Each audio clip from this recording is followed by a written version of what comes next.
welcome back. This is Home Talk USA. I am your host, producer. I am the originator, not the duplicator. Please don't accept no substitutions. Man, I was green before green was even cool.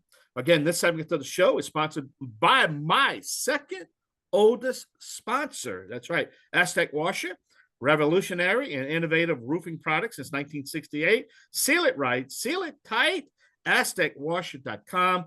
I also want to thank Matt DeGrand for upping his contract for 2026. And I'm also proud to tell all of you that all of our sponsors that sponsored our show in 2025 has re-upped for 2026. So we must be doing something right. I don't think anybody goes 100% when it comes to marketing, but we do here. And we want to thank all of our sponsors to keep this show on the air, because it's all about education and information. And talk about education information. We have the host of the Chairman's Countdown right here on the King's Broadcasting Network, Mr. Zach Mottl. We're having a great conversation. What separates that little show compared to most of the talk shows.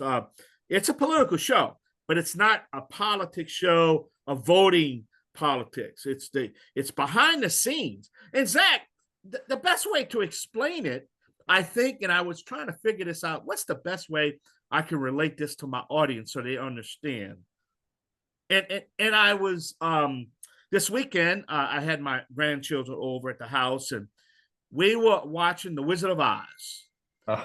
And that's the best way I can explain it, what you about. You're the guys behind the curtain. That's as simple as that. You're just behind, you're behind the curtain.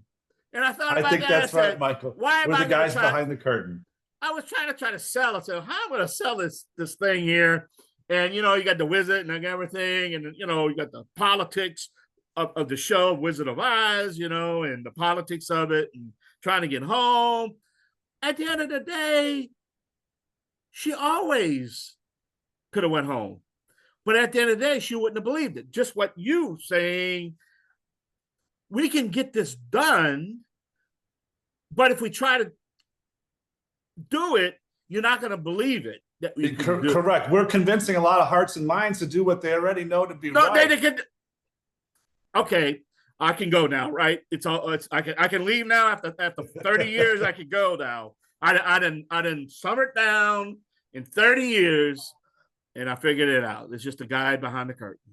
That's right. And, people expect something more. Somebody asked me, what's the call to action for your show? And I said, well, the call to action is that we make things in America again here, that we get out. People don't realize that even in agriculture, we're in a trade deficit in agriculture. We export soy and corn, but all those other crops that we used to grow, vegetables, fruits, things, we're in deficit. It's in fruits and vegetables. It's in ranching. People talk about, our cattle produces our beef prices. Well, the reality is we're importing a lot of beef, and the meat packers are getting rich. President Trump brought it up, but the ranchers aren't. And so we're trying to cut through a lot of the noise out there and get people to, so to speak, I love your analogy, click their heels together and recognize the truth that's right in front of them, that nations are built by producing things. You don't get rich by consuming. You can't consume your way to prosperity. And for 30 years, economists, everybody else put us in a fog, put us in a dream, and thought we could just be consumers of the world. That's right.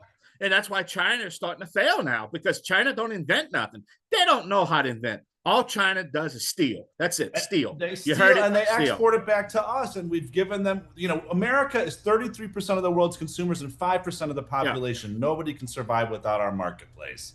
Yeah. We want to sell more of what we need. We want to not buy it from overseas. We want to make more of what we consume in this country. I'm going to roll on one other thought, and then I'm going to run out of here.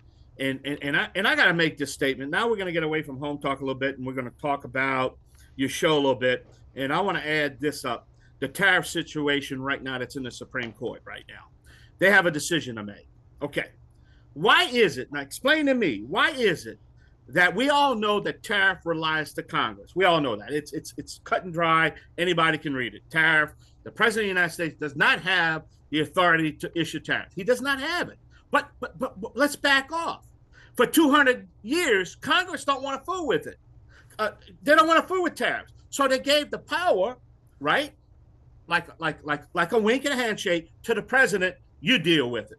So I'm from the firm belief, and they're going to have a decision to make, because when the other side's in power, oh, don't worry about it. But now it's unconstitutional to stop this. But he's doing the same thing every president has did with a wink from Congress. So, man, what's going to happen with this? They're in a dilemma right now, constitutionalists, because this country can crash if they vote where I hope they don't vote. We can actually crash on this. You know that, right?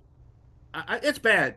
I think they're going to vote our way, but I think what you said is right. And there's a little twist to it, though. The executive branch does have, the Congress gave them tariff authorities in certain ways, but not necessarily the IEEPA tariffs, the emergency tariffs, the emergency powers. They didn't specifically say tariff. They said he has the power to deal with emergency situations. And so he's saying a tariff is the best way. Right now, they agree he could embargo, he could have zero trade, but you want to put a 1% tariff on somebody and you can't do that. It doesn't make sense. So I think the Supreme Court's going to come down in the right way on this and back the president up that he has the powers to deal with these issues. They're supposed to be brilliant legal minds, and I was listening to some of the questions they were asking. Man, my head, and I'm not Barrett, and I'm not, but they were, wow. I mean, they had me confused because they are confused because they're trying to figure it out, and they should have had this figured out. And I think you're right, but but that's the point of the show. That your show. We're going to get into the nuts and bolts of all that and how it works and where he does and doesn't have power. That's exactly what we get into. I got to run. We're out of time. Zach Mottl, Chairman Show, third hour. Visit the show. Thank you, Zach. All right, great to be with you, Michael. All right, this is the segment Home Talk USA. Don't forget, Event America coming up. I'm the Cajun man from the Bayou Land, the originator, not the duplicator. Please don't accept those substitutions. Hey, I can talk this fast, too, so I'm going to be right back. Yay!